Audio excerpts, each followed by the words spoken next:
Hi friends, ನಮಸ್ಕಾರಗಳು. ಇವತ್ತು ನಾನು ಹೊಸ ವಿಡಿಯೋ ಜೊತೆ ಬಂದಿದ್ದೇನೆ. ಅಂದ್ರೆ ನಾವು ಮನೆಯಲ್ಲೆಲ್ಲ ಏನ್ ಮಾಡ್ತೀರಾ ಅಂದ್ರೆ, ಕೆಲವೊಂದು ಟೈಮಲ್ಲಿ ನಿಮ್ಮ ಶರ್ಟ್ನ ಬಟನ್ ಹೋದ್ರೆ ಅದಕ್ಕೆಲ್ಲ ನಮಗೇನಂದ್ರೆ ಸೂಜಿ ನೂಲು ತುಂಬಾ ಅಗತ್ಯ ಇದೆ.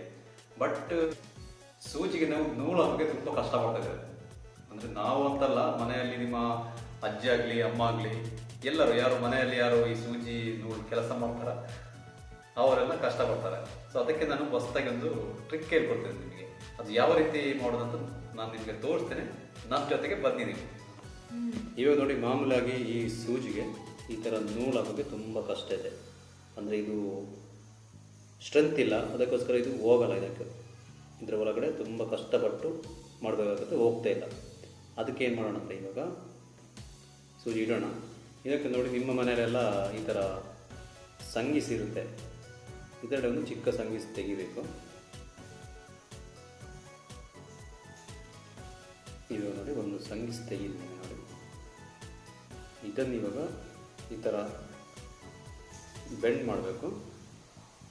ನೀಟಾಗಿ ಬೆಂಡ್ ಮಾಡಿಕೊಂಡು ಸಂಗೀಸ್ ಇವಾಗ ಬೆಂಡ್ ಆಗಿದೆ. ಇವಾಗ ನೋಡಿ, ಇದರ ಒಳಗಡೆ ಹಾಕ್ತಾ ಇದ್ದಾವೆ ಸೂಜಿ. ಹೋಲ್ಸಿ ಕಾಣ್ತದಲ್ಲ ನೋಡಿ, ಅದೆಷ್ಟು ಸುಲಭವಾಗಿ ಇದರ ಒಳಗಡೆ ಹೋಗ್ತಿದೆ ನೋಡಿ. ಸುಲಭವಾಗಿ ಈ ಸಂಗೀಸ್ ಒಳಗಡೆ ಹೋಗುತ್ತೆ. ಇವಾಗ ಏನು ಮಾಡಬೇಕಂದ್ರೆ, ಈ ನೂಲು ಇದೆಯಲ್ಲ, ಇವಾಗ ನೂಲು ಎತ್ಕೊಳ್ಬೇಕು. ಎತ್ಕೊಂಡು ಸ್ವಲ್ಪ ದೊಡ್ಡದಾಗಿ ಮಾಡಿ ಇದರೊಳಗಡೆ. ಇವಾಗ ನೋಡಿ, ತುಂಬ ದೊಡ್ಡದಾಗಿ ಹೋಲ್ಸ್ ಕಾಣ್ತದಲ್ಲ, ಇವಾಗ ದೊಡ್ಡದಾಗಿ ಹೋಲ್ಸ್ ಕಾಣ್ತಿದೆ. ಅದಕ್ಕೆ ಈ ನೂಲು ಹಾಕಿಂಗೆ ನೋಡಿ, ನೂಲು ಹಾಕಿದ್ರಲ್ಲ.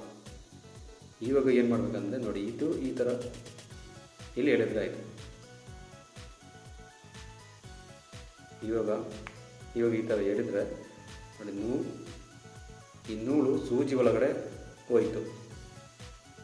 ಇವಾಗ ಸುಲಭ ರೀತಿಯಲ್ಲಿ ನಾವು ಸೂಜಿ ಒಳಗಡೆ ನೂಲು ಹಾಕಿದ್ದೇವೆ. ಓಕೆನಾ? ಇವಾಗ ಇದನ್ನು ನಾವು ಇಟ್ಕೊಳ್ಳೋಕ್ಕೆ ಒಂದು ಗ್ರಿಪ್ ಬೇಕು. ಇದಕ್ಕೆ ನಾವು ಏನು ಮಾಡಿದ್ದೇವೆ ಅಂದರೆ, ₹1 ಕಾಯಿನ್ ಎತ್ಕೊಂಡಿದ್ದೇನೆ. ಇದನ್ನು ಏನು ಮಾಡಬೇಕಂದ್ರೆ, ಇದಕ್ಕೆ ಈ ಥರ ಇಟ್ಟು ಇಡಬೇಕು ನೋಡಿ. ಈ ಥರ ಇಟ್ಟು ಇದಕ್ಕೆ ನಾವು ಗಮ್ ಟೇಪ್ ಹಾಕೋಣ. ಇದಕ್ಕೆ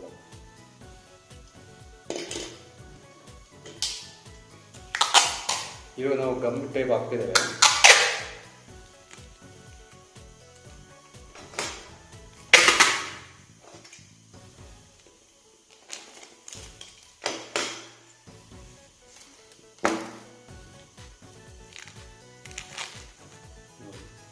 ಈ ಗಮ್ ಟೇಪು ಇದಕ್ಕೆ ಸ್ಟಿಕ್ ಮಾಡ್ತಿದ್ದೇವೆ.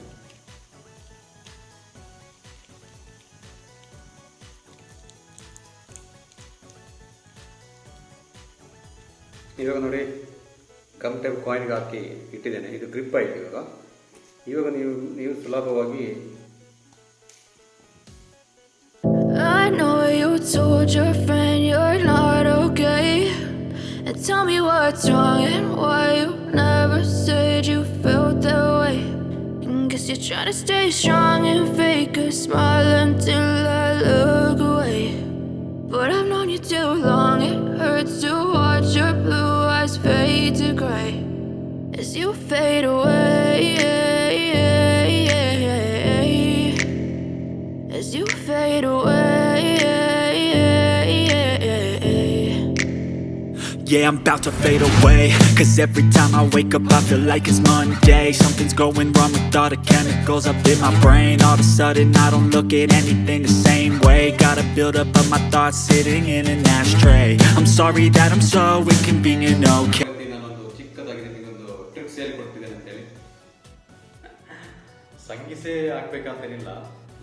ನಿಮ್ಮ ಮನೆಯಲ್ಲಿ ಯಾವುದು ಸ್ಟ್ರೆಂತ್ ಆಗಿ ಇರುತ್ತಾ ಅದನ್ನು ಯೂಸ್ ಮಾಡ್ಕೊಳ್ಳಿ. ಬಟ್ ಎಲ್ಲ ಒಣಗಿಸುವ ಹಾಕುವ ಸಂಗೀಸ ಎಲ್ಲ ಕಟ್ ಮಾಡೋಕ್ಕೆ ಹೋಗಬೇಡಿ. ಎಲ್ಲ ನಿಮ್ಮ ಮನೆಯಲ್ಲಿ ಬೈತಾರೆ. ನೀವೇನು ಮಾಡಿ ಅಂದರೆ, ಮನೆಯಲ್ಲಿ ಇವಾಗ ತೆಂಗಿನ ಸಿಪ್ಪೆ ಬರುತ್ತಲ್ಲ, ಅದರಲ್ಲಿ ನಾರು ಇರುತ್ತೆ, ಚಿಕ್ಕ ಚಿಕ್ಕ ನಾರು ಇರುತ್ತೆ. ಅದು ಕೂಡ ಯೂಸ್ ಮಾಡಿಕೊಂಡು ನೀವು ಕೂಡ ಮಾಡ್ಬೋದು. ಈ ಥರ ಮಾಡ್ಬೋದು. ಇದೊಂದು ಚಿಕ್ಕ ಟ್ರಿಕ್ಸ್ ಅಷ್ಟೇ. ಯಾಕಂದರೆ ಇದು ನಿಮಗೆಲ್ಲರಿಗೂ ಗೊತ್ತಿರುತ್ತೆ. ಅಂದರೆ ಇಷ್ಟೊಂದು ಕಷ್ಟಪಡಬೇಕಂತ ನೀವು ಥಿಂಕ್ ಮಾಡ್ಬೋದು. ಏನಪ್ಪ, ಒಂದು ಸೂಜಿಗೆ ದಾರ ಹಾಕೋಕ್ಕೆ ಇಷ್ಟೊಂದು ಕಷ್ಟ ಇದೆಯಾ ಅಂತ. ಕಷ್ಟ ಅಂತಲ್ಲ, ಇದೊಂದು ಸುಲಭ ಮೆಥಡ್. ಇವಾಗ ನೋಡುವಾಗ ನಿಮಗೆ ಕಷ್ಟ ಥರ ಕಾಣ್ತದೆ. ಈ ಥರ ಒಂದು ಸಿಂಪಲ್ ಆಗಿರುವ ಒಂದು ಟ್ರಿಕ್ ನನಗೆ ಸಿಕ್ಕಿದಾಗ ಕುತೂಹಲ ಆಗುತ್ತೆ. ನಾವು ಕೂಡ ಒಂದು ಸರ್ತಿ ಟ್ರೈ ಮಾಡೋಣ ಯಾವ ರೀತಿ ಆಗುತ್ತೆ ಅಂತ ಅದರಲ್ಲಿ ನಮಗೆ ಕೂಡ ಆಗುತ್ತಾ ಇಲ್ವ ಅಂತ ನೋಡೋಣ ಅಂತ ಹೇಳ್ಬಿಟ್ಟು ಟ್ರೈ ಮಾಡಿದ್ದೇವೆ. ಅದರಲ್ಲಿ ನಾವು ಸಕ್ಸಸ್ ಕಂಡಿದ್ದೇವೆ. ನೀವು ಕೂಡ ಒಂದ್ಸರ್ತಿ ಮನೆಯಲ್ಲಿ ಟ್ರೈ ಮಾಡಿ, ಇದೆಲ್ಲ ತುಂಬ ಸುಲಭವಾಗಿ ಆಗುತ್ತೆ. ಈ ವಿಡಿಯೋ ಇಷ್ಟ ಆದಲ್ಲಿ ನಮ್ಮ ವಿಡಿಯೋಗೆ ಒಂದು ಲೈಕ್ ಕೊಡಿ. ಹಾಗೆಯೇ ನೀವೇನಾದರೂ ನಮ್ಮ ಚಾನಲ್ ಹೊಸದಾಗಿ ಏನಾದರೂ ನೋಡ್ತಿದ್ರೆ ಸಬ್ಸ್ಕ್ರೈಬ್ ಕೂಡ ಮಾಡಿ. ಆ ಸಬ್ಸ್ಕ್ರೈಬ್ ಮಾಡಿದ್ರಿಂದ ನಮಗೆ ತುಂಬ ಸಪೋರ್ಟ್ ಆಗುತ್ತೆ ನಿಮ್ಮ ಕಡೆಯಿಂದ. ಧನ್ಯವಾದಗಳು. Thank you.